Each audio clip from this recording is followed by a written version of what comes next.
Without objection, the chair is authorized to declare recess of the subcommittees at any time. Welcome to today's hearing titled Navigating the Blue Frontier, Evaluating the Potential of Marine Carbon Dioxide Removal Approaches. I recognize myself for 5 minutes for an opening statement.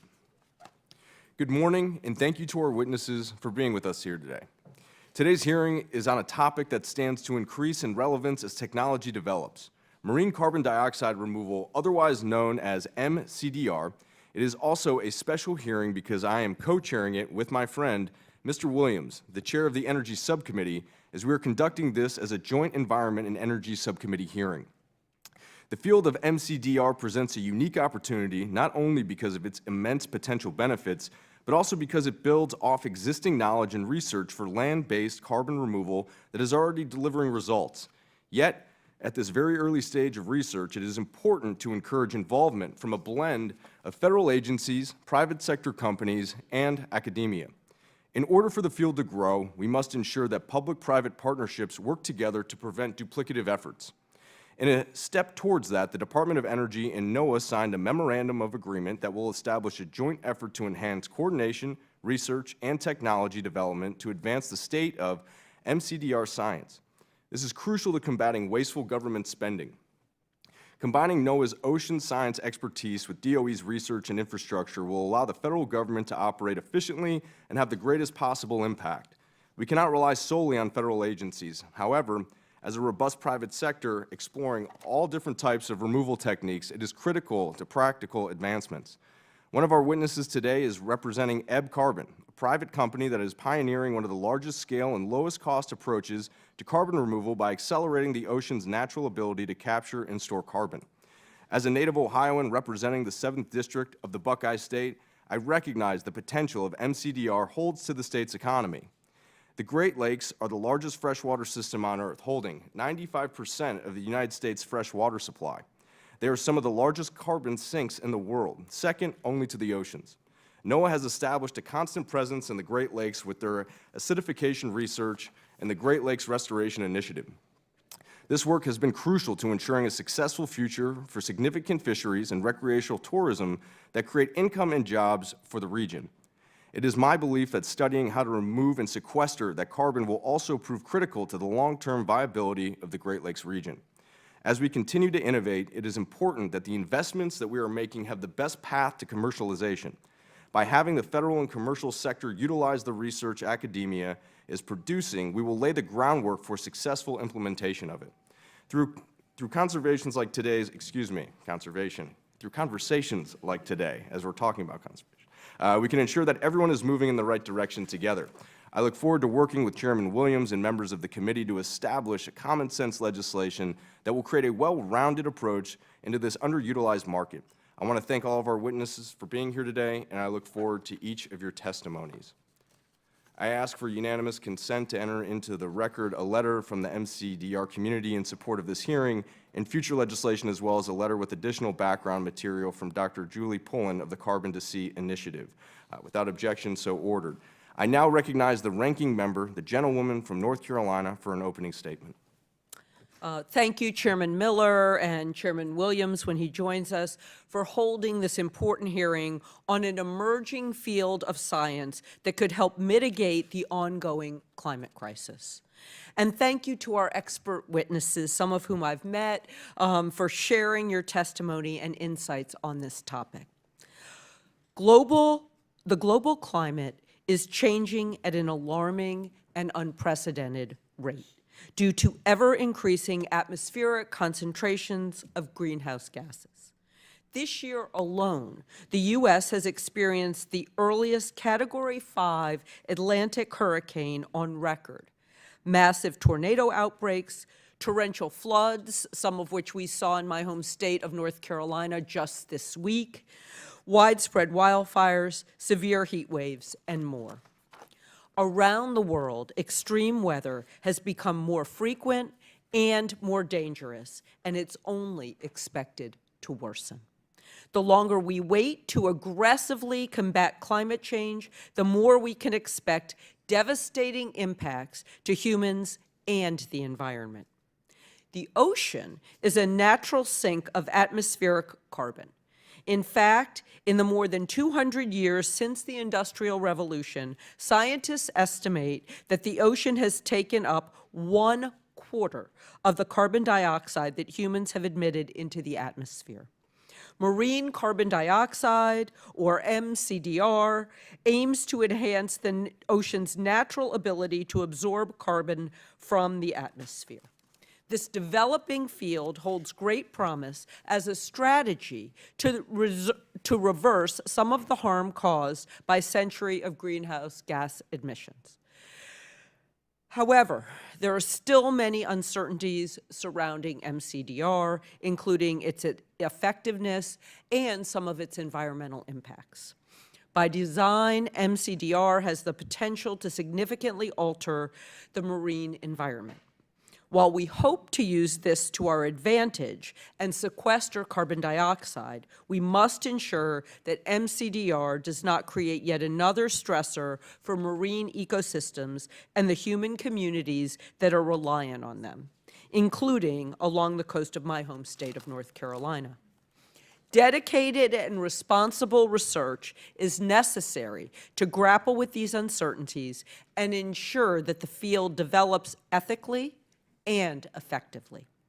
This research must be carried out in collaboration with communities that may be impacted, while leveraging partnerships across levels of government and with the academic and private sectors.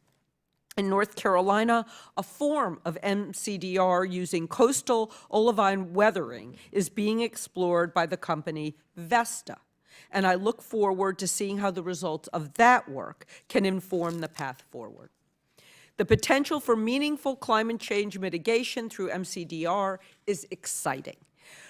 But we must recognize the value of the ocean as a cultural and economic resource and do our best to ensure that MCDR approaches do not jeopardize our treasured coastline and marine environments. In today's hearing, we will explore the state of the science and discuss a responsible path forward.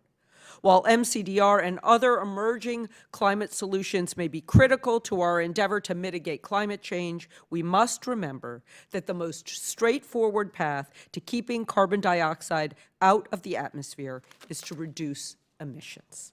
Carbon dioxide removal can be viewed just as one tool in our toolbox to combat climate change, but should not be relied upon as an excuse to avoid acting right now. We can and should act to decarbonize our economy today and as quickly as we can, and look to novel and innovative climate solutions, including MCDR, to help us remove legacy carbon emissions in the future. I look forward to hearing from our expert witnesses about the status of MCDR science and what Congress can do to support its responsible advancement. Thank you, Mr. Chairman, and I yield back. Thank you, Ms. Ross. I now recognize the Chairman of the Energy Subcommittee, the gentleman from New York, for an opening statement. Thank you, Mr. Chairman, and thank you to our witnesses for being here. There's an extraordinary amount of innovation happening, and at the same time, an extraordinary amount of research happening to discover and measure the effect of the oceans on our climate, and particularly around carbon dioxide and carbon storage. And so that's what the focus of today is. You know, marine, as has been said, these MCDR is an up-and-coming solution, and we're here to talk about it today. We've seen development and progress in direct air capture technologies, certainly around the oil and gas industry have embraced these. People might overlook the fact that the ocean has the potential to hold up as much as 50 times more carbon dioxide than the atmosphere. And this potential could provide another avenue to regain United States energy independence while also being conscious stewards of the environment. Like most early-stage science topics, the federal research ecosystem is critically important and has started to build an understanding of the nuances associated with MCDR. Last year, the Department of Energy Advanced Research Project Agency, or ARPA, funded 11 high-risk, high-reward projects to support novel efforts to measure, report, and validate MCDR and identify cost-effective and energy-effective carbon removal solutions. This is the excellent work that the DOE ARPA program does. And in June of this year, NOAA announced a memorandum of agreement with the Department of Energy to ensure that ocean science expertise is combined with and utilized by Department of Energy research efforts. Separate from these public sector efforts, the private industry has been and will continue to be a crucial partner in facilitating the commercialization of these approaches and creating valuable byproducts that can thrive in the free market. Academia has also conducted crucial research that provides the foundation for advancement in the public and private sectors. In order for MCDR technologies to complete the path to commercialization, public-private partnerships synchronizing all of these efforts will be paramount. So thank you to our witnesses today. They are well suited to discuss this and to bring this not only to the attention of Congress, but also to the attention of the public. We're going to cover such exciting topics as nutrient fertilization, ocean alkalinity enhancement, and direct ocean capture. I feel like I'm back in nuclear power school. All right, the approaches vary in the amount of carbon dioxide they can sequester as well as the duration of storage. Different approaches are at different readiness levels in terms of their technology and different stages of commercialization. All of these are fraught with risk, and I'm very happy that the Department of Energy is de-risking some of these strategies so that we can move on. Therefore, I hope today's hearing is a chance for us to learn how we in Congress can enable and accelerate the most promising innovations associated with MCDR. And as the chairman of the Energy Subcommittee, I want to ensure that the Department of Energy's world-leading resources serve as productive counterparts to NOAA's expertise in ocean science. And that is what government can do best, is to use our incredible investments in science and partner across agencies to keep the United States as a leader in these important endeavors. So thank you. I look forward to our conversation. And, Mr. Chairman, I yield back. Thank you, Mr. Williams. I now recognize the ranking member of the Energy Subcommittee, the gentleman from New York, for an opening statement. Good morning, and thank you, Chairman Williams and Chairman Miller, for convening this hearing today. And thank you to our panel of witnesses for appearing before the committee to discuss the importance of conducting well-coordinated research into marine carbon dioxide removal. My name is Congressman Jamal Bowman, by the way. The chairman didn't mention that, so I want to mention it. This research is critical not only to advancing technologies and methods that may significantly reduce greenhouse gases in our atmosphere, but also to informing us of any risk and potential unintended impacts of these approaches early on so that we can ensure that they have proper guardrails and to better determine if any of these methods should ever be deployed at all. First, let's talk about why this is important. If we look back to DOE's 2023 Carbon Management Liftoff Report, DOE's modeling study suggests that reaching our energy transition goals could require capturing and permanently storing 400 to 1,800 million tons of carbon dioxide annually by 2050. Marine carbon dioxide removal seeks to enhance the already large role that the ocean plays as a naturally large carbon sink, and several of these approaches have a substantial potential to help our planet meet these targets. However, many of these emerging technologies and methods are far from ready to be deployed, and some may pose risks that are greater than we should be willing to accept. These technologies continue to require extensive research to understand their efficacy in storing carbon and any ecological impacts they may have. We all understand the vast importance of the ocean to our ecosystem and communities. So we want to make sure that Congress and the federal government have all the data they need to make informed decisions on these technologies before they are used on a widespread basis. That is why this committee is developing legislation to better coordinate our research and develop efforts between the Department of Energy and the National Oceanic and Atmospheric Administration.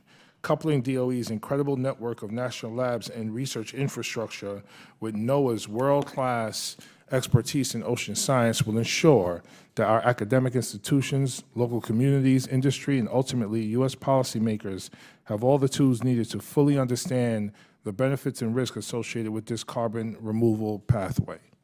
With that, I want to thank our excellent panel of witnesses for being here today, and I look forward to hearing your testimony. I yield back. Thank you, Mr. Bowman. Let me now introduce our witnesses. Our first witness today is Mr. Noah, I'm going to struggle, Deich. Is that correct? All right. Thank you, both. Noah Deich, Senior Advisor at the Office of Fossil Energy and Carbon Management of the United States Department of Energy. Our next witness is Dr. Sarah Kapnick, Chief Scientist of the National Oceanic and Atmospheric Administration. Next, we have Mr. Ben Tarbell, CEO and co-founder of Ebb Carbon. Finally, we have Mr. Scott Doney, the Joe D. and Helen J. Kington Professor in Environmental Change at the University of Virginia. With that, I now recognize Mr. Noah Deich for 5 minutes to present his testimony. Deich, my apologies again. No, thank you, Chairman Williams and Miller, for welcoming me here. Thank you, Ranking Member Bowman and Ross, and all the members of the subcommittee. I'm very grateful to be able to testify here today and to speak about the Department of Energy's work on marine carbon removal. I also want to acknowledge the committee's longstanding work on carbon removal overall. Some of the hearings over a decade in this committee helped inform me about the potential and the need for carbon removal. And I co-founded a nonprofit dedicated to carbon removal back in 2015. Most of the time when I talked about CDR, nobody had any clue what those three letters stood for back then, but this committee and the staff were always incredibly knowledgeable and leaders on this topic, and I'm very grateful for the continued support. We've also seen the carbon removal conversation mature massively in the past decade, and marine CDR, I think, is one of the maybe late starters, but very important pieces of that equation. Academic studies and independent engineering assessments have shown just immense potential for this suite of solutions, not just to tackle the climate crisis, but to create jobs for coastal communities and to protect our vital marine resources. Yet many challenges remain, as have been noted already. From understanding how ocean biogeochemistry responds to various marine CDR interventions, to developing the nascent policies and markets needed to bring solutions to scale in a responsible manner. That's why I'm really proud to work on the Department of Energy's Carbon Negative Shot initiative. This is one of the department's many innovation moonshots. The Carbon Negative Shot specifically is focused on a broad range of carbon removal solutions. It's an all-hands-on-deck call for innovation to bring the cost of carbon removal down below $100 a ton, inclusive of really robust measurement, reporting, and verification. And marine CDR is one of the core pillars of this work. DOE is leveraging its deep expertise in novel technology innovation and commercialization to help the MCDR portfolio flourish as part of the Carbon Negative Shot. We have funded modeling work, sensor development, small pilots, and research on ecosystem impacts and community benefits to make sure that the MCDR field can catch up and be a key piece of this Carbon Negative Shot ecosystem that we see as critical for all of our climate and economic work going forward. I also want to recognize that DOE alone won't be able to achieve the Carbon Negative Shot goals. Only by collaborating across agencies, including our highly impactful collaboration with our colleague NOAA. Despite the occasional confusion of NOAA the person versus NOAA the agency, it's been a very impactful, and we're very grateful for our partners across the US government and with industry and civil society to really chart a path forward in this space that we all see as incredibly important, but still facing many uncertainties that we all must tackle. Congressional support for these efforts is clearly critical, and we're very grateful for you all convening this hearing and for us to be able to participate. So with that, I will say thank you and look forward to your questions. Thank you very much. I now recognize Dr. Sarah Kapnick for 5 minutes to present her testimony. Chairman Miller and Williams, ranking members Bowman and Ross, and members of the subcommittees, thank you for the opportunity to testify today regarding NOAA's work on marine carbon dioxide removal and providing comments regarding the committee's draft marine carbon dioxide removal legislation. I am Dr. Sarah Kapnick, the Chief Scientist of NOAA. I appreciate the committee's interest in learning more about this critical emerging field and NOAA's position as the lead agency in the federal government on MCDR foundational research. As the leader in the ocean observations and modeling with an emphasis on long-term monitoring and research, NOAA is ideally suited to analyze the potential of MCDR efforts. MCDR is projected to be a major economic sector with the Earth system impacts that transcend national borders. NOAA views MCDR engagement with the MCDR field as necessary to ensure safe, accountable development of potential future deployment, as well as continued U.S. leadership of the field. MCDR approaches enhance natural ocean processes that draw down carbon dioxide from the atmosphere. NOAA stands at the forefront of supporting this foundational research that is a critical tool for decision makers to assess if, how, and when this industry can safely upscale.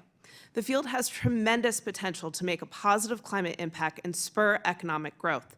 However, fundamental questions remain about the safety, efficacy, and sustainability of MCDR pathways. We cannot afford to remain on the sidelines of the field of research for the climate, for economic potential of the sector, and for our national security. Due to growing interest in the voluntary carbon market, some companies are already pursuing small-scale MCDR pilot studies both in the U.S. and abroad. As a Department of Commerce agency, NOAA recognizes the importance of enabling markets while minimizing risks to our ocean communities and ecosystems. To ensure accountable growth in this fast-paced sector, NOAA must improve our MCDR knowledge base and global observing capabilities while continuing to ramp up our efforts to engage invested communities. NOAA has 4 main functions in the federal approach to MCDR. 1, providing foundational ocean and atmospheric research and leading research in the efficacy of and potential ecological responses to MCDR pathways. 2, coordinating federal, academic, and non-governmental MCDR research to inform decisions about potential future deployment. 3, addressing ecological considerations through regulatory authority and by providing guidance on research to inform the MCDR permitting process in federal waters in collaboration with the EPA and U.S. Army Corps. 4, managing MCDR research data archives to ensure the data are publicly findable, accessible, interoperable, and reusable. NOAA's 2023 strategy for MCDR research lays out our vision for how the agency can work with its partners to act in these roles. Over the past year, NOAA, as a co-chair of the Interagency Fast Track Action Committee on MCDR, together with OSTP, also led the development of a federal MCDR research strategy, a process which included multiple listening sessions to gather public comment for consideration. The strategy, expected to be released imminently, outlines research, permitting, and partnerships needed to inform decision-making about the potential future MCDR scaling. NOAA's MCDR research is anchored by the investments in leveraging the National Oceanographic Partnership Program, or NOP, and funding from the Inflation Reduction Act. In 2023, the NOAA-led NOP portfolio funded the first large-scale public multi-partner research specifically focused on MCDR approaches. These projects required applicants to provide education and outreach plans to ensure that the researchers open a dialogue with the invested communities. The initiative is primarily made possible by funding provided by Congress through the Inflation Reduction Act. NOAA is building the knowledge necessary to understand the effectiveness and ecosystem responses to MCDR and to keep the U.S. positioned as a responsible leader in the field and in climate mitigation more broadly. NOAA cannot do this alone. Partnerships within and outside of government, such as our highly successful collaboration with DOE, enables a comprehensive response to the scientific, technical, and economic questions and opportunities raised by MCDR. Support for this work will greatly advance the federal government's ability to meet these challenges and threats to our national security. NOAA appreciates the committee's dedication work on this legislation to guide marine carbon dioxide removal work. Although we note the bill does not provide additional appropriations, which would require NOAA to reduce other activities to fund additional MCDR work. We look forward to continuing the work with the committee and are happy to provide technical drafting assistance to the committee as they further consider this bill. Thank you, Chairman and ranking members and members of the subcommittees, and I look forward to answering any questions you may have.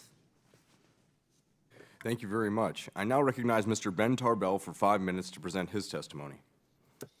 Thank you. Chairman Williams, Chairman Miller, Ranking Member Bowman, Ranking Member Ross, and members of the subcommittees, thank you for the opportunity to testify today. My name is Ben Tarbell, and I'm co-founder and CEO of Ebb Carbon, a U.S.-based marine carbon removal and ocean health company. Ebb Carbon's mission is to remove billions of tons of excess CO2 from the atmosphere. To achieve this, we're pioneering an approach called ocean alkalinity enhancement, which boosts the ocean's natural ability to safely capture and store carbon by removing excess acid from seawater. According to reports by both NOAA and the National Academy of Sciences, our approach offers one of the most scalable and cost-effective solutions of any durable carbon removal pathway. Since 2023, Ebb Carbon has been demonstrating our technology in partnership with the DOE and NOAA at the Pacific Northwest National Laboratory in Sequim, Washington. This work is designed to ensure that every step we take from research to deployment is grounded in rigorous science. At Ebb, we say that how we remove the first 1,000 tons of CO2 will determine how we remove the next billion. We're following our demonstration at Sequim with a pilot scale project right down the road in Port Angeles, Washington, so we can translate what we've learned in the lab to real world operations. We're the first company to apply for a permit to operate a project like this under the Clean Water Act, and we're working closely with state and federal agencies and local communities as part of that process. We founded Ebb because we saw the immense potential of marine CDR to mitigate climate change. Oceans cover over 70% of the Earth's surface and play a vital role in regulating our climate. The ocean has already removed billions of tons of excess atmospheric CO2. And yet, despite this potential, marine CDR has yet to receive investment proportionate to its potential. As such, our ability to advance the science and the industry is limited in the United States. But this can change. I know this because I've seen it from my previous work helping grow the solar energy industry. In the early years, solar technology was promising, but not widespread. By the 1970s, solar panels were available, but cost over $100 per watt, way too expensive for most practical uses. Despite its promise, the industry struggled to gain traction, and it was decades before its recent dramatic hockey stick growth. The breakthrough came from two key factors. First, public-private partnerships, and second, smart policy enablement. While DOE labs like NREL were critical to enabling the foundational science, the cost trajectory was driven down by commercial demonstrations and deployments, which allowed the promise of solar to be realized beyond the lab and into the real world. While the national labs provided answers that helped unlock the market, smart federal policies accelerated the private capital investments required to deploy at scale. Key initiatives such as the investment tax credit provided financial incentives and market de-risking, making solar investments more attractive. As a result, the industry flourished and the cost of solar panels plummeted to less than 50 cents per watt. What was once a niche technology has now become a cornerstone of global energy production. Today, DOE's PNNL and NOAA's PMEL, alongside academic labs, continue to lead the research so critical to advancing the field of marine CDR. But as with solar, industry partnerships are critical to demonstrating in the real world and advancing the science required to deliver a planetary scale solution. Unlike with solar, we don't have decades to get this right. It is with this context that I'd like to suggest three areas of priority for consideration. First, direct innovation and deployment funding to marine CDR proportionate to its potential as a climate solution. This can and should include federal funding for research and development, as well as the expansion of incentives and enablements for industry deployments. Second, enable public-private partnerships to advance the field safely, effectively, and responsibly, including accounting for the role of the private sector in creating business models and deployments that can scale climate impact. Third, modernize permitting pathways. The basic science around ocean alkalinity enhancement is well established. Moving the field forward requires permits for in-water pilots to advance our collective understanding and ultimately to reach scale safely. We're at an inflection point where we have a narrow moment to move from possibility to reality, from R&D to a scale where we can have a substantive positive impact on the climate. Congress has a unique opportunity to enable the burgeoning marine CDR industry at this critical time. We know marine CDR has a huge role to play in stemming the worst impacts of climate change, and we're excited to work with the federal government to move the field forward. Thank you. Thank you very much. I now recognize Dr. Scott Doney for 5 minutes to present his testimony. Good morning, Chairman Miller, Chairman Williams, Ranking Member Ross, and Ranking Member Bowman, members of the subcommittee. My name is Scott Doney. I'm the Kington Professor of Environmental Change at the University of Virginia. Thank you for the opportunity today to talk about the challenges, potential risks, and also benefits of marine carbon dioxide removal. While some of these approaches show great promise, none is ready yet for deployment at scale because of gaps in our knowledge of science and engineering, of intended and unintended environmental consequences, and of social impacts. At present, we emit about 40 billion tons of carbon dioxide to the atmosphere every year, primarily from fossil fuel combustion. In order to stabilize climate, we need rapid decarbonization of the global economy, and eventually we need to reach a net zero human emissions of carbon dioxide and other greenhouse gases. A portfolio of land-based and ocean-based carbon dioxide removal could contribute to that effort by balancing hard-to-abate emissions, but only if these carbon dioxide removal approaches can scale safely and economically to the tens to hundreds of billions of tons of carbon dioxide per year scale. Numerous approaches have been put forward to enhance carbon dioxide uptake of the ocean. As already mentioned, the ocean naturally takes up about a quarter of human emissions through geochemical pathways. These geochemical approaches, such as ocean alkalinity enhancement, would extend that uptake by adding alkalinity and increasing the solubility of carbon dioxide in seawater and enhancing the flux of gas across from the atmosphere into the ocean. Direct ocean capture would actually remove carbon dioxide from the ocean and either use it or store it in geologic reservoirs. Biological approaches have been put forward that would enhance either the biomass of carbon in organisms or in detrital material in marine sediments and coastal regions. It could also act by enhancing the biological pump. This is an action by marine organisms, particularly phytoplankton, that removes carbon from the surface ocean and transports it to the deep sea. These range from approaches such as ocean fertilization and marine aquaculture to artificial upwelling. Demonstration of safe and effective marine carbon dioxide removal requires targeted research on efficacy, additionality, and durability of these different approaches. Research and development are also needed on engineering constraints, energy demands, resource demands, scalability, and technical readiness. Progress also depends on robust and transparent validation methods, measurement, monitoring, reporting, and verification that incorporate field observations, autonomous platforms, remote sensing, and numerical modeling in an integrated fashion. This is particularly challenging in the turbulent ocean, where ocean mixing and stirring transports any perturbation to the ocean that's been added by humans away from the original site and dilutes it over time. We need targeted efforts to measure the effect of any marine CDR on air-sea gas exchange, because none of these approaches actually removes carbon directly from the atmosphere. They change conditions in the ocean and then implicitly expect that that will enhance air-sea CO2 flux into the ocean. We also need assessment of environmental and social impacts, better stakeholder engagement, and agreed upon research codes and government structures in order to move forward with field testing. A federal program is essential in determining whether some form of marine carbon dioxide removal can serve in the future as a safe and effective, scalable climate solution. Federal investments provide the unique framework for rigorous and independent and transparent research, including both validation and environmental impact assessment. Without a substantial ramp-up in federal research, the rapid technology development and ongoing pressures to address mounting climate change damages may outpace our scientific understanding. That scientific understanding is critical if we are to make informed decisions on deployment of marine CDR. Thank you, and I look forward to your questions.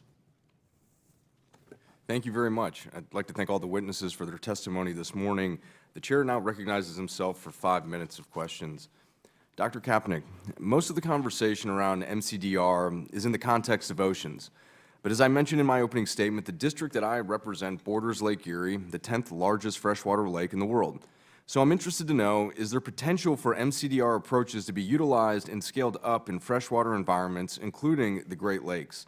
And can you walk us through any challenges that might exist when talking about ocean-based approaches versus freshwater approaches? Chairman Miller, I love this question as a Midwesterner myself who grew up in the Great Lakes. Nice. We do not have sufficient observational data to be able to constrain the amounts of MCDR capable in the Great Lakes right now. And so there is a need for additional observations and modelings for us to better understand what that is. It does hold potential. And a lot of the research outlined and the research that is necessary to develop MCDR could be applied in the Great Lakes region. Yeah, can you just touch on, if any at all, maybe some of the bigger challenges that we may face while moving into this? The challenges are ensuring that we have the observations to know how much is being sequestered. This is the importance of measurement, monitoring, reporting, and verification. And so that sensor technology, the automated technology that we can put into the Great Lakes would allow us to be able to create that information to know how much is sequestered, but then also use it in the models to model how it's moving around, predicting it months in advance, years in advance of how it may evolve in time. We need to build that robust program to be able to understand it and quantify what the value will be there. Thank you very much for the detail. It's very helpful for me, as I don't know everything, and it's impossible to, and probably helpful for the members on the committee as well. So thank you very much. Mr. Doney, you previously served in the White House's Office of Science and Technology Policy, OSTP, I'm familiar with it, where you oversaw the establishment of the MCDR Fast Track Action Committee. I too served in the White House, so I know how frustrating it can be to try to push interagency coordination with committees. It's basically like herding cats, and it's not that much fun. But can you tell us the general level of interest and engagement there is regarding marine carbon removal across the federal government? We obviously have DOE and NOAA sitting here today, so if you could maybe speak to anyone else who might be interested or isn't interested but probably should be. Yeah, and I of course, I'm back at a university, so I don't want to overstep for my federal colleagues.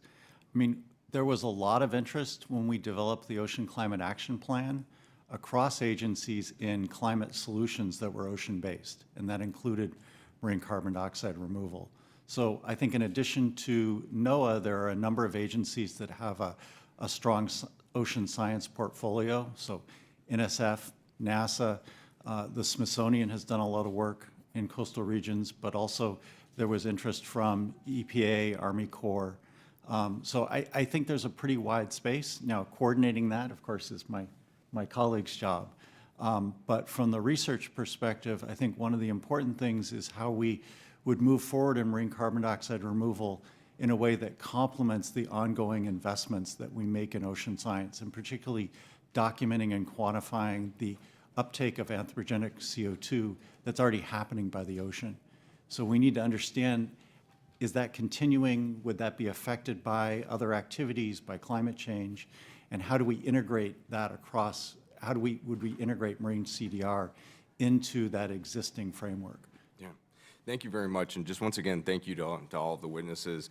Like I had mentioned earlier, we have Lake Erie, one of the Great Lakes right in our district. And moving into the subject matter of expertise and area, which you all have a great depth of knowledge on, is exciting because we can actually help our area in the 7th District get a little bit better. So thank you for your time this morning. I now would like to recognize Ms. Ross, the ranking member, for 5 minutes of questioning. Thank you, Mr. Chairman. While marine carbon dioxide removal seems promising as a climate solution, the integrity of the voluntary carbon market must be carefully monitored. This will require thoughtful development of monitoring, reporting, and verification. I know Dr. Kapnick just alluded to this, MRV, and we need strategies to ensure that the claims of carbon uptake are trustworthy. Dr. Doney, can you describe the current status of MRV approaches for marine CDR, and also tell us what's challenging about quantifying ocean carbon uptake from the atmosphere? I think we're at a pretty good state in terms of understanding if we were to perturb the ocean, to add alkalinity or ocean iron fertilization, which has been, there are multiple decades of experiments, we're able to quantify what happens on short timescales of weeks to maybe a couple of months. I think one of the real challenges is as those signals get mixed and diluted away in the ocean, how do we monitor that on long timescales? And it's going to be some combination of autonomous platforms. You know, NOAA has an excellent depth of expertise in autonomous platforms that can measure aspects of the carbon system, combined with numerical modeling. Because once we're gone, most of our work has been you go out on a ship, you do something for a few weeks, and you watch the perturbation. Months later, years later, this carbon needs to stay away from the atmosphere for many, many years. And one of the big challenges right now is how long does water stay at the surface? Because I said, what we're trying to do is modify the gas exchange. If that water gets subducted away from the surface, it's no longer in connection with the atmosphere. So that's a key area that a lot of both observationalists and modelers are working on. Great, thank you. And that's perfect, a perfect segue to my question for Dr. Kapnick. How would ocean observations need to be expanded to support MCDR, MRV activities? We would need to be able to better model and constrain what is happening with the carbon in the ocean system, as was just mentioned by Dr. Doney. With this, it depends on the scale of the activities and where we plan to do them. But to create a really robust system of understanding, we need more ocean observations, particularly our autonomous observations, to be able to know where carbon is moving through the system. The goals of it are at least 100 years of sequestration into the ocean system. So we need to be able to model that out with the observations that we have as they go in, but also our our modeling system over time, predicting where that is going to go, where in the currents, where in the column of the ocean. But then to do that and to do types of polyilot studies and modeling and understanding the ocean, we need to have observations at those different depths of the oceans to be able to track it and understand it, and also give predictive capabilities of where things will go into the future. And that costs money. Yes. Just pointing that out.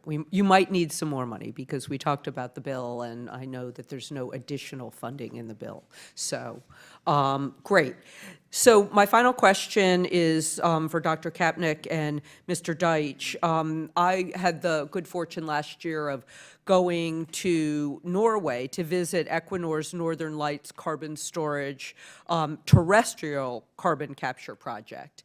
And I know from my previous conversation with Dr. Kapnick that there are demonstration projects that deal with MCDR in Singapore and Canada and the UK. So how can the federal government responsibly collaborate with other nations to advance MCDR research and development? Importantly, on the science side, we have our scientist collaboration and working across the world on these types of problems. Part of the reason we're seeing these projects go overseas is they're providing incentives to companies to go there. And so here in the United States, important parts of the protection of that and of the field and the development of technology, we've been working with U.S. Patent and Trademark Office to make sure that there is patent protection for these things. So if they are also going overseas, that they have that protection. And I'll add from the DOE's perspective, we enjoy great bilateral collaboration on the R&D side with many of those nations that you mentioned, but also through the Mission Innovation Platform, there is a dedicated carbon removal working group, and they are exploring how we can harmonize the standards for measurement, reporting, and verification across that system. And so I think there are opportunities internationally to work both bilaterally and multilaterally to advance this field responsibly. Thank you, and I yield back. Thank you, Ms. Ross. I now recognize Mr. Bowman. Excuse me, I now recognize Mr. Williams. My apologies. Rough morning for me, huh? It's New York either way. That's true. Good morning. Thank you for your testimony. Dr. Kapnick, one of the effects of the increasing levels of CO2 in our atmosphere is said to be increasing the acidity of the ocean. Can you talk about that, the effect of increasing acidity in the ocean? Yes, increasing acidification in the ocean, so that as the carbon dioxide in the atmosphere is absorbed into the ocean, the seawater becomes more acid. This has documented negative impacts on ecosystems and marine life. One of the most well-known examples of that that's very visual is the change in shell formation, the ability of shells to form. And so we see these effects on small plankton and small animals, but we also are seeing it in larger and larger animals, in Dungeness crab and different types of shellfish. And that can affect the entire ecosystem as it continues, which is why marine carbon dioxide removal also can play an important role, because one of the co-benefits of it is that particularly ocean alkalinity enhancement can have a local impact that reduces that local acidification. But isn't the purpose, and forgive me, this is an honest question, in the purpose to actually sequester CO2 from the atmosphere into the ocean? Isn't that the purpose of MCDR? MCDR's primary purpose, and the reason we're talking about it, is the removal of carbon dioxide from the atmosphere and sequestration. But one of the Into the ocean? Into the ocean. Okay. But one of the co-benefits of that would be you can have local reduction in acidification.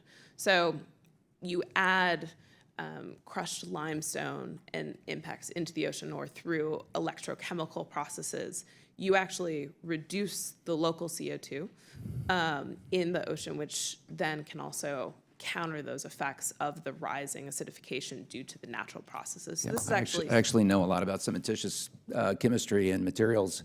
So again, just to make sure I understand, excuse me, that we are looking at ways of affecting the ocean to absorb more CO2, and then we're going to treat the ocean with things to raise the pH, the calcium oxides, to actually mitigate the effect of having just increased the acidity of the ocean. Is that correct? I'm pretty sure that's just what you said. I think if I mischaracterized that, I'd like to know. It's not, so also with the biological capabilities of MCDR, it is taking that into storing in biology, so in seaweed, in nutrient fertilization, into biology that then sinks to the ocean floor. And so it's removing it from the surface ocean and from the atmosphere, storing it away in a biological sense that then sinks to the bottom. But not necessarily transferring it directly to the water. Correct. You said it's bound perhaps in seaweed, et cetera. Yes. Okay. You know, it's interesting you brought up Dungeness because the Dungeness spit, which is right next to Squim Bay, which is right next to Port Angeles, is also right next to Admiralty Inlet and the Strait of Juan de Fuca, where my submarine operated, and have a lot of time going in and out of those waters, and have spent a lot of time even in Squim Bay in particular.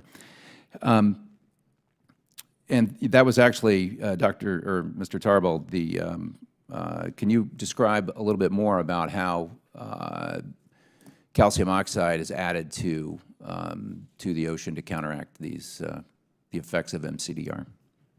Yeah, so in Ebb's process, we have an electrochemical system that removes acid from the ocean. So we're not adding calcium oxides. Instead, we're removing acid. And as we do, it enables the ocean chemistry to shift to convert CO2 to bicarbonate. So you're binding acids basically in the ocean water, but it's an additive product that you're adding. We're returning deacidified ocean water back to the ocean. We separate acid from the ocean water, and then we remove it. If I may, just for the last few minutes, either Mr. Deich or Dr. Kapnick, can you talk about the national security? I'm sorry to cut you off, but the national security implications that you mentioned just in the last few seconds. What specifically are you concerned about for national security and the role that MCDR can play for that? With so much interest in what the investments that we're seeing overseas, particularly in China, with over $300 million over the next 15 years to develop this technology, we need to continue to advance our technologies and ability in the United States to both have this technology ourselves, but also with the observing system and information around the ocean to be able to know if other actors are able to sequester when they start making claims about this. If we don't have the observing and modeling systems, we will not be able to know if the claims are true or not. Thank you very much. I yield back. Thank you, Mr. Williams. I now recognize Mr. Bowman. Thank you, Mr. Chairman. Mr. Deich, the DOE is no stranger to community engagement for projects in sensitive ecosystems. Can you describe how DOE and their labs would involve the local community and ensure that their concerns are heard before conducting any marine carbon dioxide removal demonstration projects? Yes, thank you, Mr. Bowman. So for all of our projects, the Department of Energy requires community benefit plan frameworks to be considered These are multifaceted processes to both engage the communities and really understand not just the environmental impacts, but the broader social, economic, and workforce impacts of these projects. We think that's a critical element of our program evaluation and project evaluation specifically, alongside the more conventional technical, economic, and other considerations we have. So that's embedded in our project evaluation framework. We've also released responsible carbon management principles, which we hope will help inform developers across the carbon management space, including the marine CDR space, as just a starting point for how they can engage with communities and what communities are expecting from them in terms of engagement and making sure that projects are done responsibly. Thank you. Dr. Doney, what type of negative impacts of MCDR should cause researchers to stop and reassess or consider ceasing development of a given MCDR approach? In other words, what are some possible show-stopping issues for MCDR? Some of the areas that we still have uncertainty is, as we perturb the ocean, how is it going to affect marine life?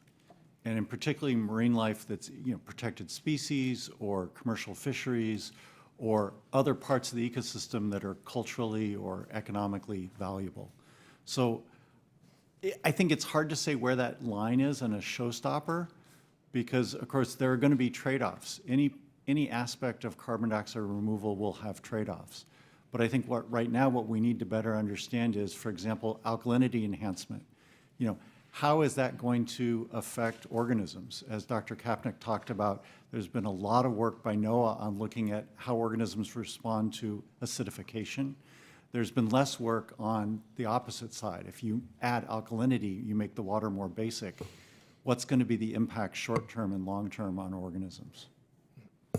Thank you. And lastly, Dr. Kapnick, what are the most pressing concerns about the impact of MCDR on the marine environment? How can we monitor for these impacts in the research and development process so that they can be properly mitigated or avoided? Yeah, and that's why I know it's critical in this space due to our mission of stewardship. We not only monitor what is the ocean chemistry, modeling where the carbon is, where it's moving through the system, but it is also our mission of fisheries, of the ecosystem health, of ensuring what we are doing doesn't have impacts and being able to have an understanding and tracking of what those impacts might be. And it's not only out in the ocean, but we also, in all of our work, we do laboratory tests and understanding. And we have, I welcome any of you to come to our laboratories that have coral reefs where you can actually go see the corals, where we understand how they're affected by acidification and different factors. We actually have them in tanks. So we are able to do the end-to-end research on what is happening with ecosystems to understand it, and then use our models to also envision future worlds and what may happen in future worlds to be able to assess that further. And so it's having a holistic, fundamental research program is critical to understanding this problem and what it will look like into the future to be able to answer all the questions that you have. Thank you for your question. Thank you. Thank you, Mr. Chairman. I yield back. Thank you, Mr. Bowman. I now recognize Mr. Kane out of New Jersey for 5 minutes of questions. Thank you, Mr. Chairman, and thank you to all of our witnesses for being here today. Marine and ocean technologies provide Americans with significant benefits across numerous industries, contributing $432 billion in goods and services to the United States economy and supporting nearly 2.3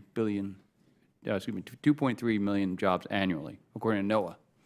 Dr. Doney, how do investments into developing marine CDR technologies benefit Americans outside of emissions reduction potential?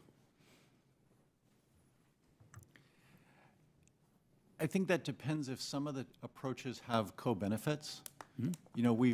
We know quite a bit now about the sort of coastal blue carbon space, whereby protection and restoration of carbon-rich marshes and seagrasses, we could actually provide, huge conservation benefits, biodiversity benefits, and also carbon removal. One of the areas of research we need to pursue is, are there similar co-benefits, for example, by expanding, protecting seaweed beds, natural seaweed beds?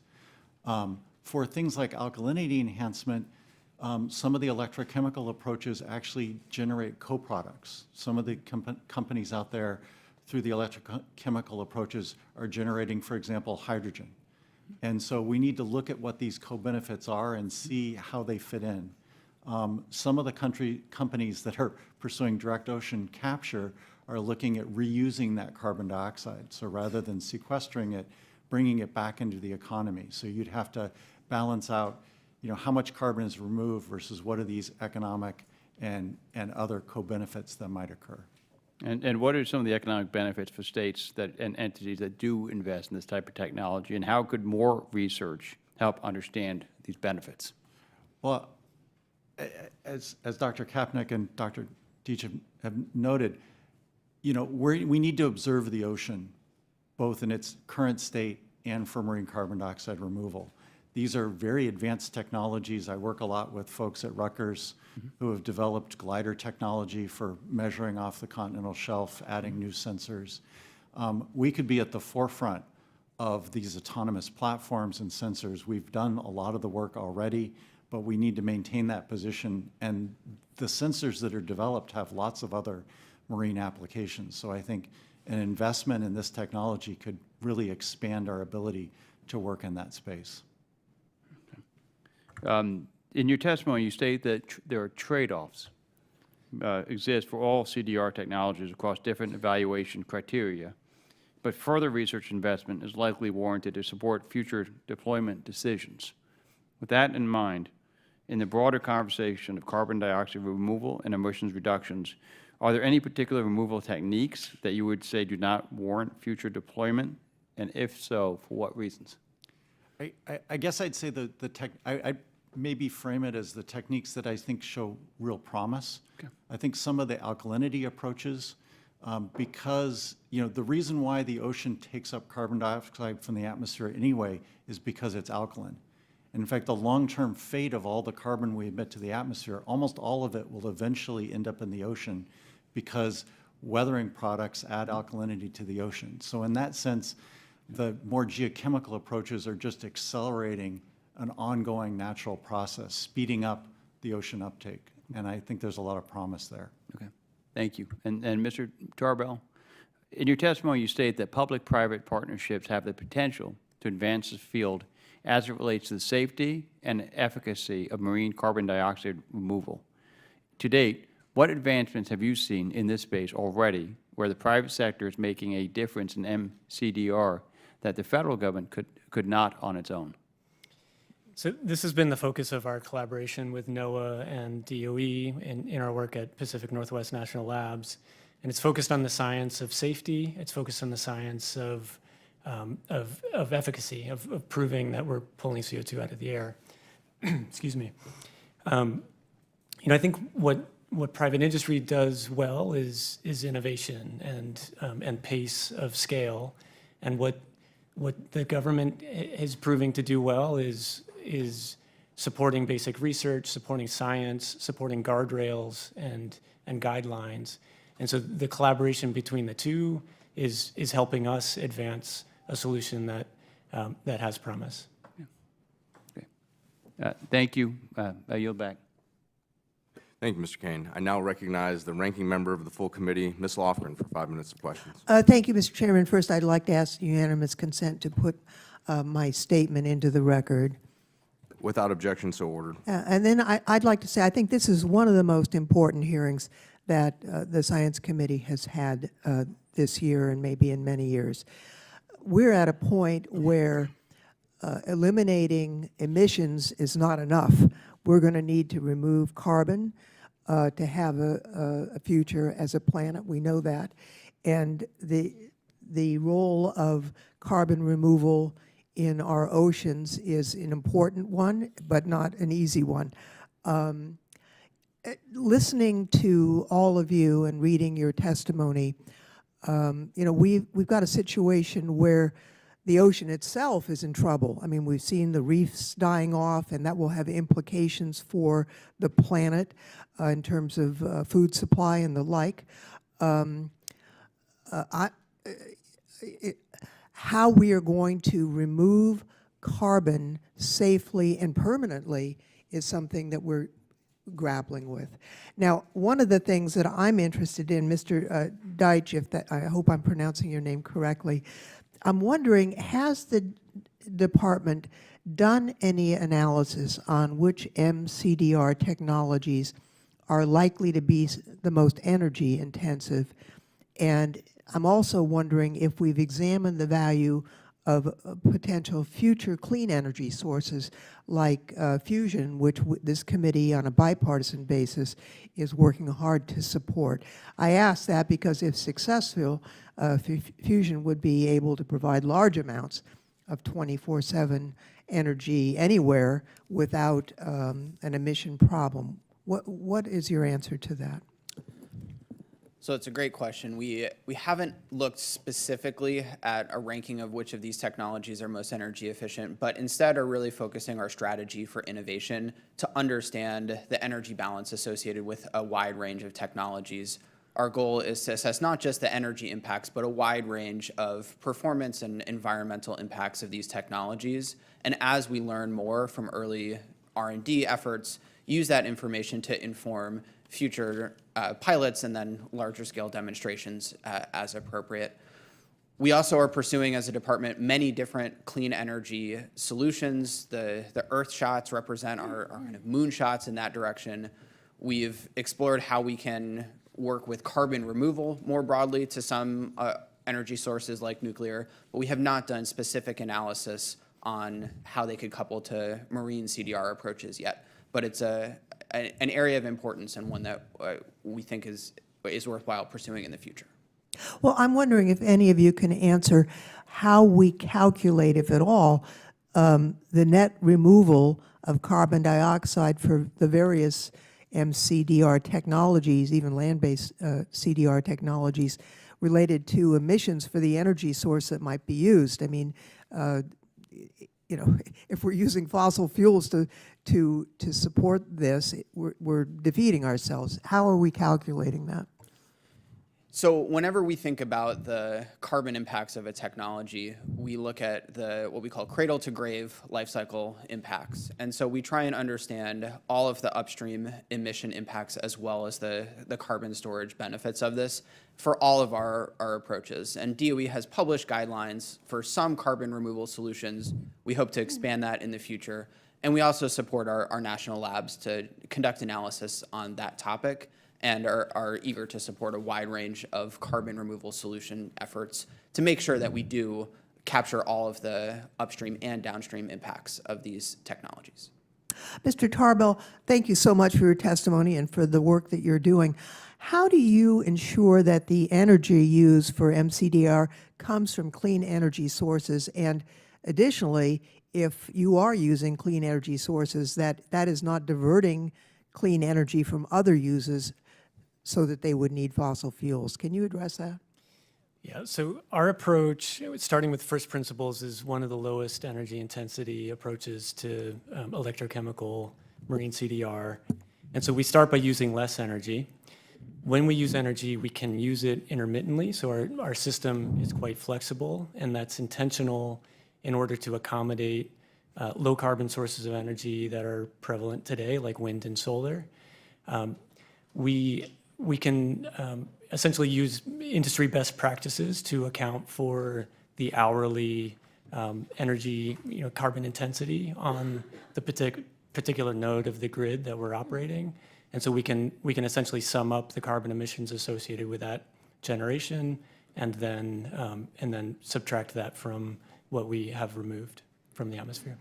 You're not able, I'm sure, to monitor diversion of those energy sources from other potential uses.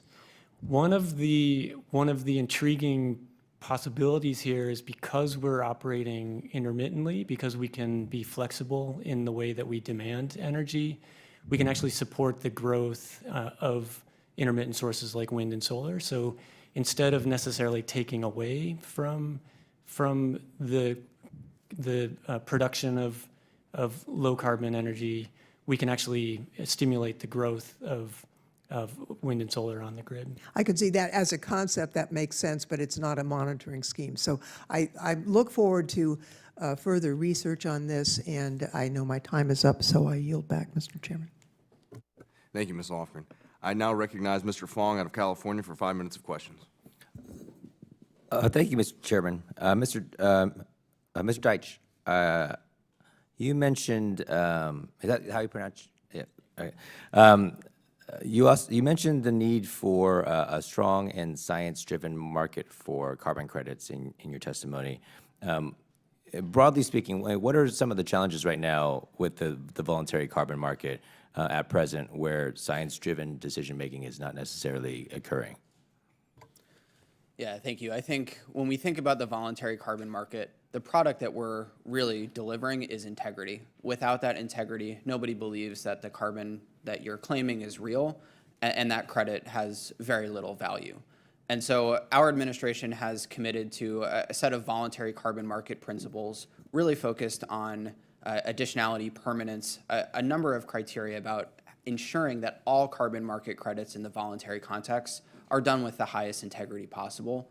We see a significant opportunity for CDR approaches to have really high integrity, and at DOE, that's really where we contribute to the voluntary carbon market. And many of our investments are designed specifically to that. The chairman mentioned our ARPA-E program really focused on making sure that the sensors and modeling are robust for these technologies, because we see that as equally important as the actual technology development itself. But the flip side of that coin is that the voluntary market is still far too small to support carbon removal at the scale that we ultimately will need, and critically in the near term for it to commercialize. So one of the key things is to make sure that not only we do technology development and really robust measurement, reporting, and verification, but that corporate leaders continue to step up and invest more in these high integrity credits, even if they cost more than what the market has historically paid for carbon credits, knowing that that integrity is really robust. So that leads to my next question, which is, given your experience working in carbon capture removal in both the private sector and now at the Department of Energy, can you explain what warrants federal investment in marine carbon dioxide removal? Like, in other words, what does the federal government stand to gain through millions of dollars being invested in this type of R&D? So I think investment in this field can provide a number of really important benefits. The first is expanding our toolkit as we think about how do we actually achieve the carbon removal outcomes that we need, and making it more accessible to a broad community of stakeholders across the United States.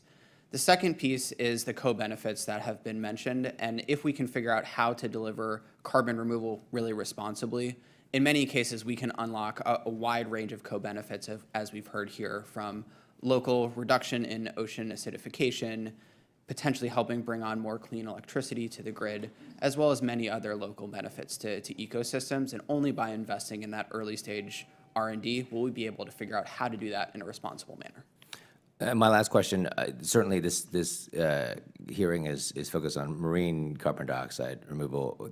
How do you compare it to other carbon capture technologies? So when we think about the carbon removal portfolio, we are not trying to pick winners at the Department of Energy. We've actually worked with Livermore National Lab to produce a report called the Roads to Removal Report. And if you think about carbon removal broadly, there are opportunities across almost every county in the United States if you think broadly. And so what we're trying to do is encourage technology development across a lot of different pathways. There are still uncertainties across all of them, and our work is designed to try and minimize some of those uncertainties and make sure that there are opportunities for the communities across the United States. Gotcha. So versus direct air capture or this or that, you're agnostic in terms of what would be the benefits? We don't think of it as versus, we think of it as yes and. Direct air capture has a role in many communities, ocean CDR, and others. If we can figure out how to develop those in parallel, it will enable us to deliver the overall CDR outcome more effectively. Certainly appreciate that. Mr. Chairman, I yield back. Thank you, Mr. Fong. I now recognize Ms. Bonamici from Oregon for 5 minutes of questions. Thank you, and thank you to the chairs and the ranking members, but especially to the witnesses. I represent a significant portion of the Oregon coast. I also co-chair the Oceans Caucus and have served on this committee for years, working on a bipartisan basis on both ocean acidification legislation and blue carbon legislation. So I'm grateful for the conversation today. More recently, I've been working with Mr. Tonko of this committee on the best approach, science-based approach to strengthen federal MCDR research to provide robust community engagement, including community benefit planning, which I know came up this morning, and to build a foundation to really evaluate these technologies for future development. I look forward to working not only with Mr. Tonko, but others on this committee, with NOAA and other stakeholders as we introduce this bill. Also, we're watching which I understand is coming out soon for the Fast Track Action Committee's report and recommendations, hopefully soon. And I know that some of these issues have been addressed, but I want to really dive in. Dr. Kapnick, thank you for being here. I know with Dr. Spinrad being an Oregonian, he's very familiar with this important work.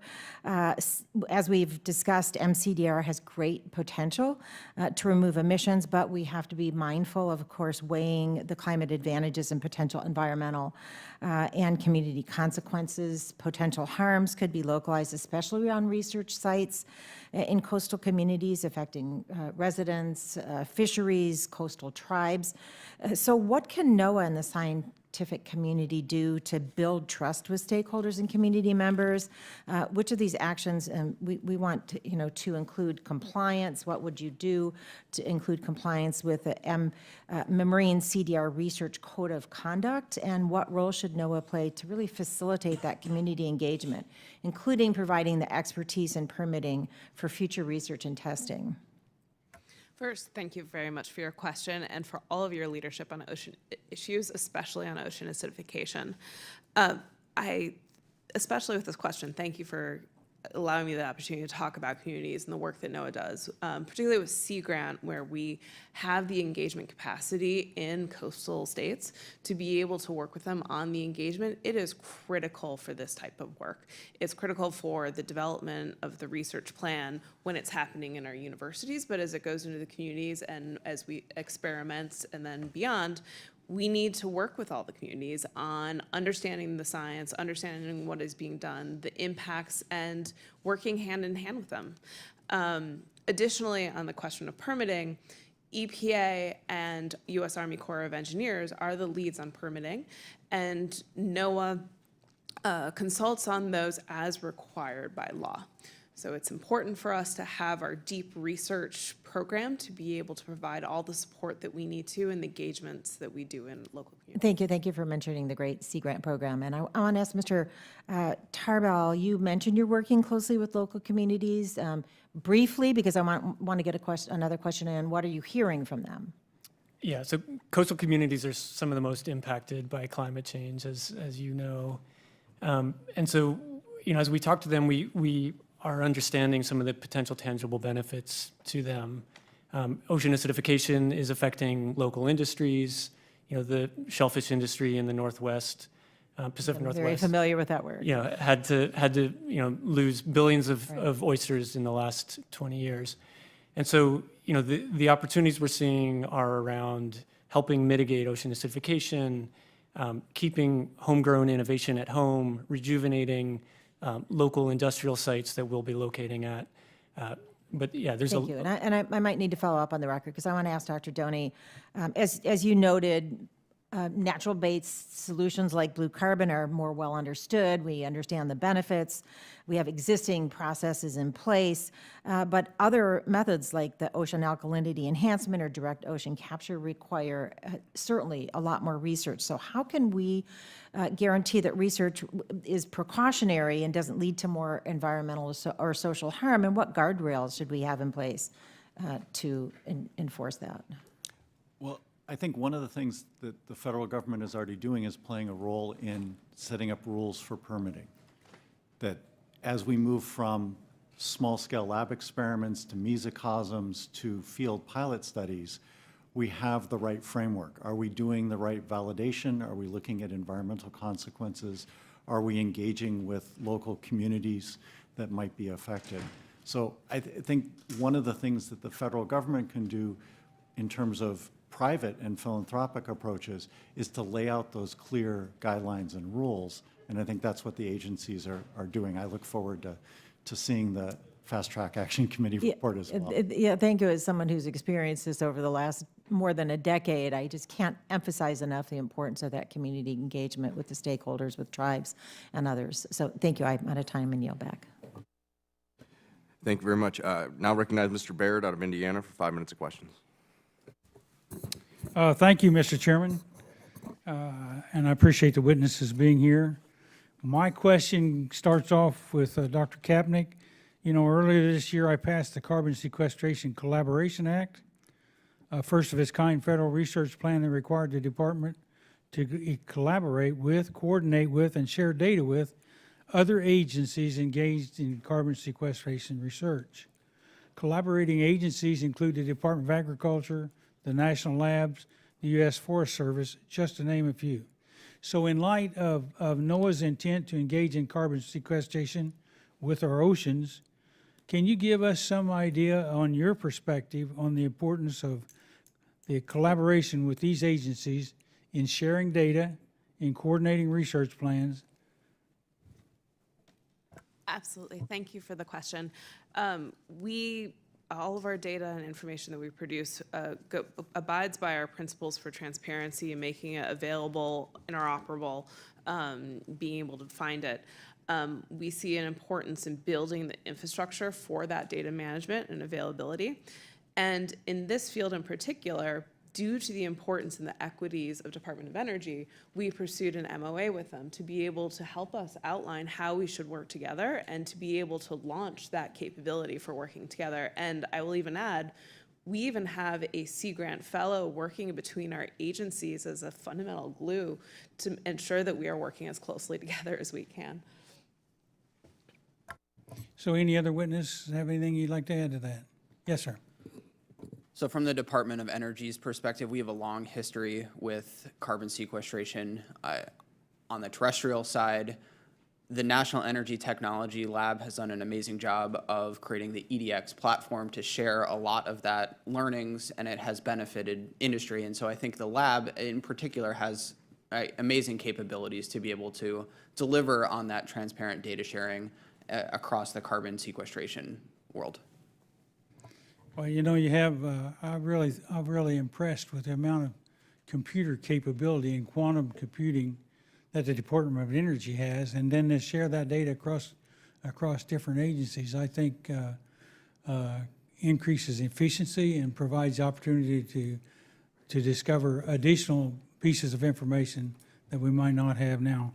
So, Mr. Deich, if I pronounced that correctly, since you spoke up, I'm going to ask you a question.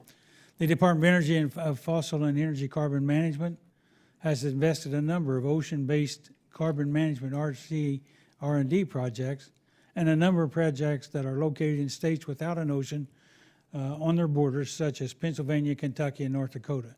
So could you talk to us about the value of marine CDR research to all states, like Indiana, for example, with a number of world-class research institutions, not just near the ocean?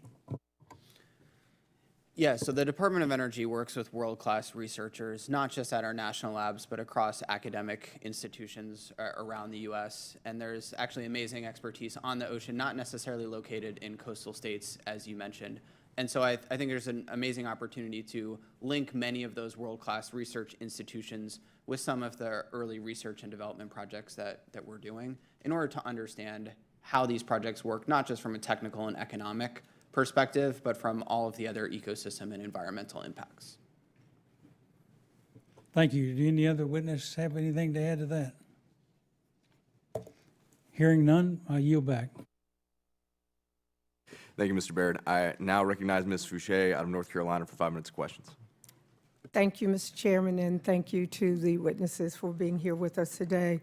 I represent North Carolina's 4th Congressional District, and while my district does not represent coastal communities, North Carolina has over 300 miles of coastline that play a vital role in the country's economy, including soon-to-be energy development within offshore wind sector. Dr. Kapnick, in addition to federal interagency coordination, can you talk about the interstate cooperation and collaboration that needs to take place, specifically amongst coastal states like mine, to ensure that marine carbon dioxide removal research and development is executed effectively? Thank you very much for your question. Because we're working with the ocean and there are ocean currents, things move around. Ecosystems move around, whales move around. Having knowledge and building up the understanding and working across all of the states is absolutely critical as we are able to predict and project where things are moving and the life cycle of carbon over time. I will also add something that hasn't come up is there is an entire supply chain potentially for this technology coming from Department of Commerce.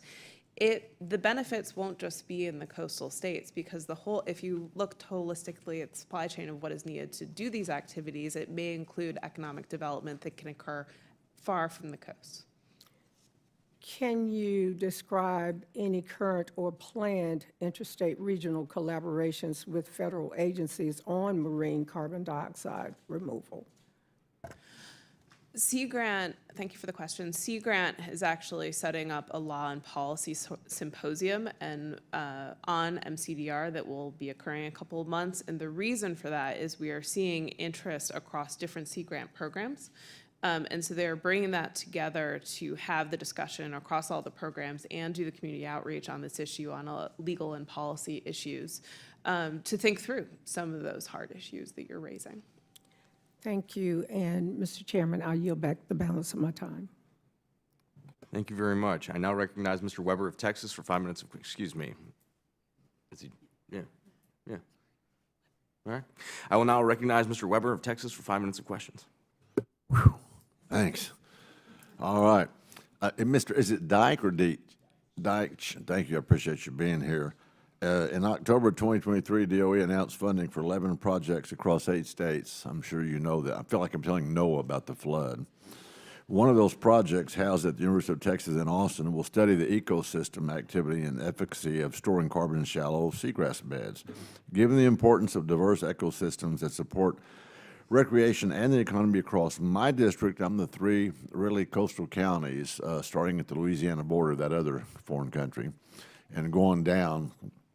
Those situated along the Texas Gulf Coast, our ecosystem that support recreation and economy across my district situated across the Texas Gulf Coast. Are you able to share with us any updates on that particular project?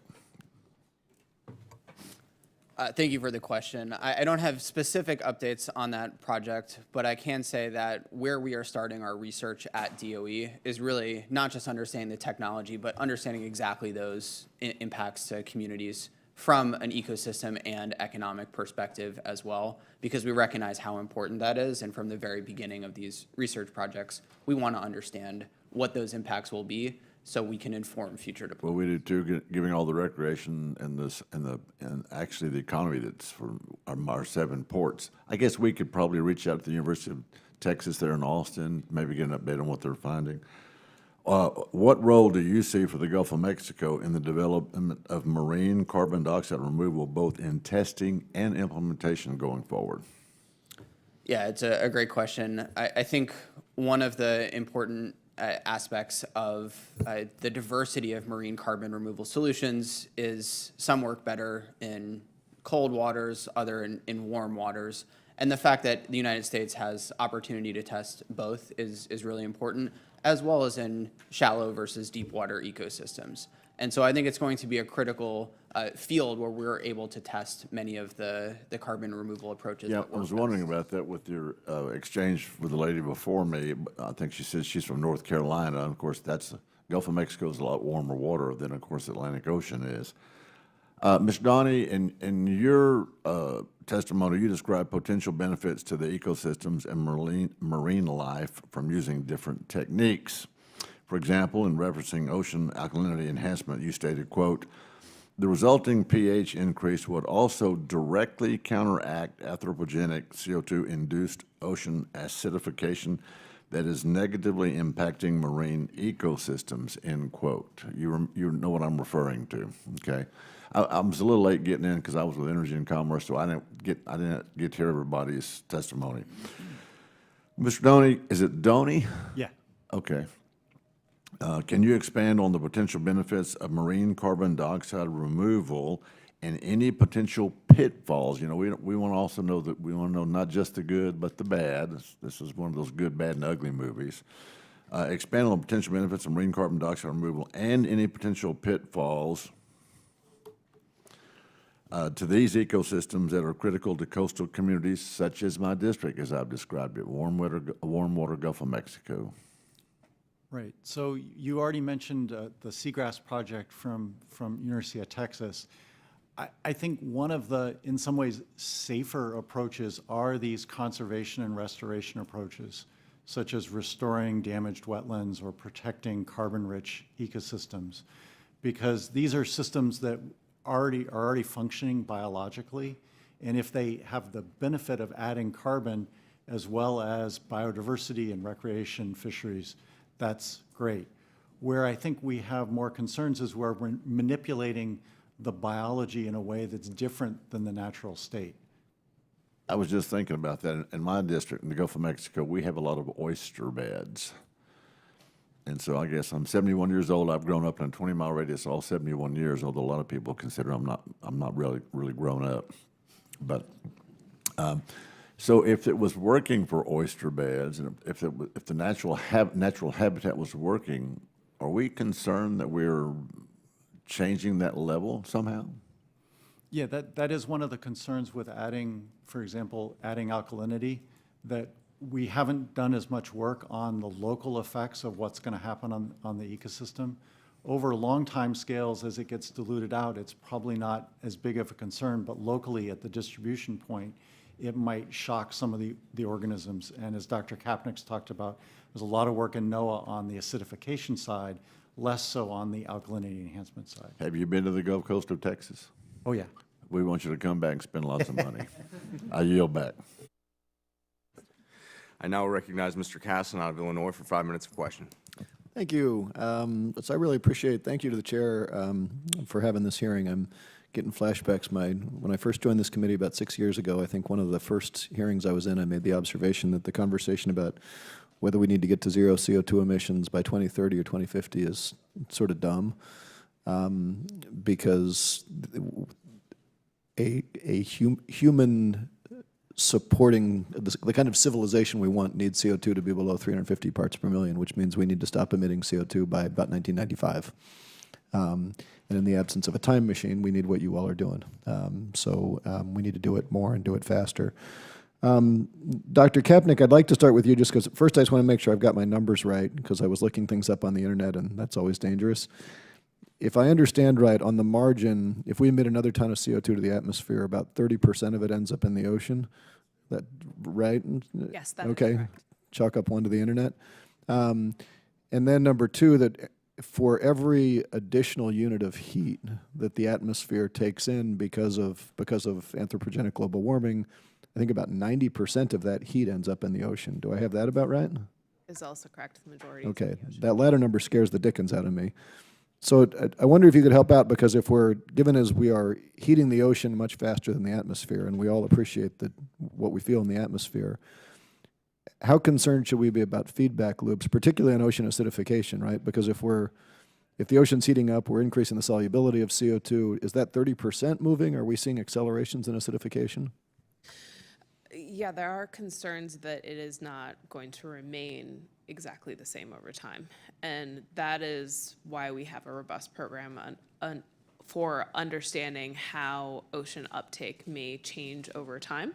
And MCDR, in the thinking of doing some of the research of it, was originally to understand the carbon cycle in the ocean, understand what might happen in the future. But then as we potentially do this, it speeds up the natural processes of carbon uptake into the ocean and accelerates it to potentially being above that 30% level through active management of how the carbon is uptaken by the But just to be clear, and I think everybody said this up here, I want to make sure that we're all clear that none of us are encouraging technologies that would increase ocean acidification.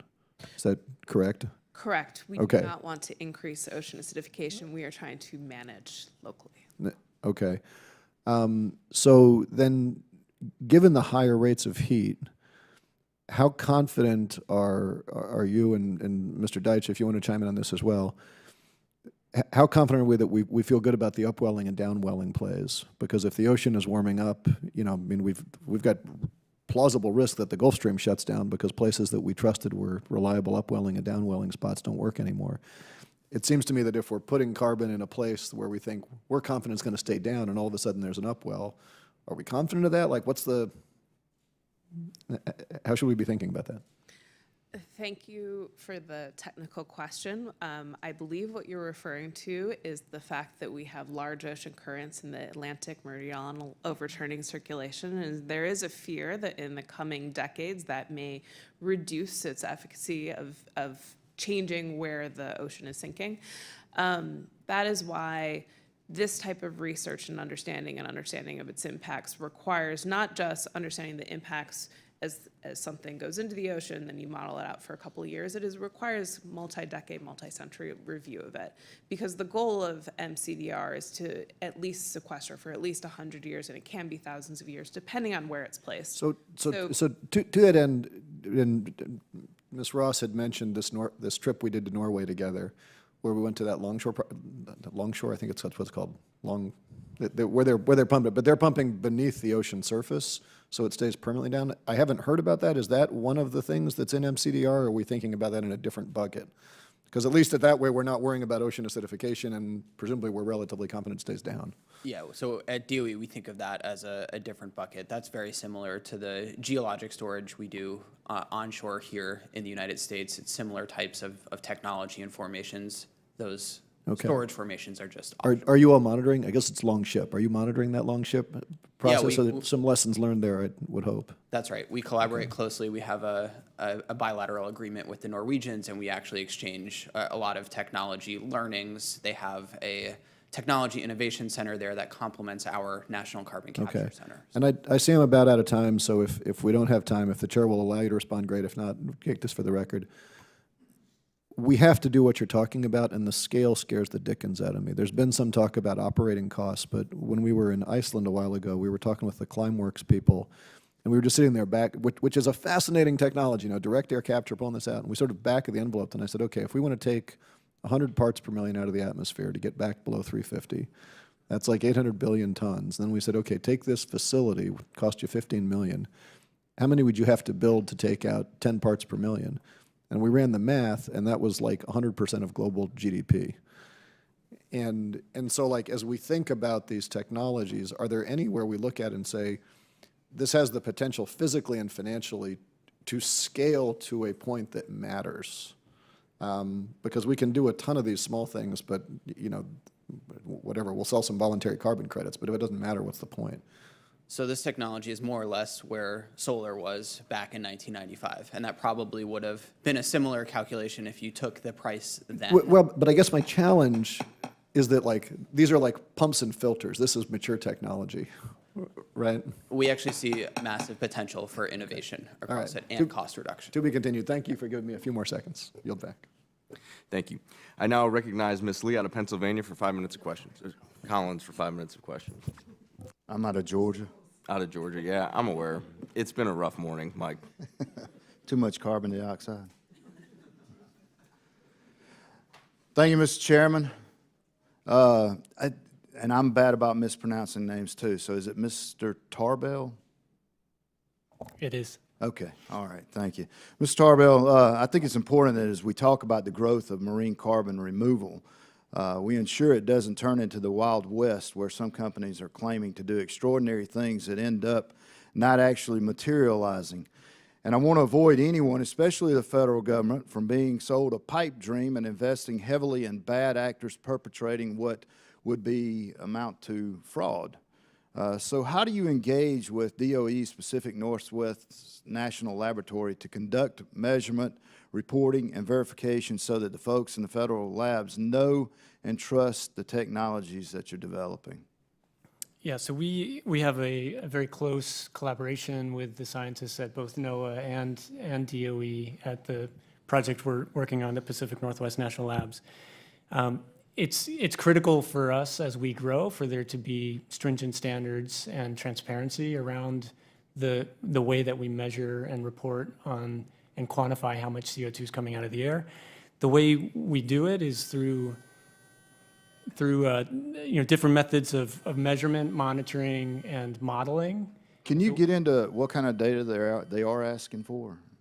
So the data that's available is there's baseline data of the ocean chemistry. There's data around how much alkalinity we're adding to the ocean, and then there's models around how the ocean currents and ocean conditions change based on the perturbation that we're adding. You think the data they are asking for, has it been helpful? Is it? Certainly the collaboration with DOE and NOAA has been extremely helpful in enabling us to say with confidence how much CO2 we're pulling out of the air. Okay. How quickly do you think your technology can be scaled upward in the next 5 years? So the system that we've installed at Pacific Northwest National Labs is a 100-ton per year scale system. Our goal in the next 5 years is to have deployed 1 million tons per year of removal capacity. And the way we scale is by co-locating with existing industrial facilities. So desalination plants, mining installations, existing industrial facilities that are moving ocean water. We couple our system to those facilities. One large desalination plant alone can comprise 1 million tons a year of capacity. I think that leads into my last question about, and you've pretty much answered, but if you got any more, who's going to be the primary investors besides the federal government? So our investors to date are primarily venture capital investors, and as we grow, as we're deploying systems, it will be more infrastructure investors. So investors doing project financing, similar to the investors that fund the development of power plants or other infrastructure like that.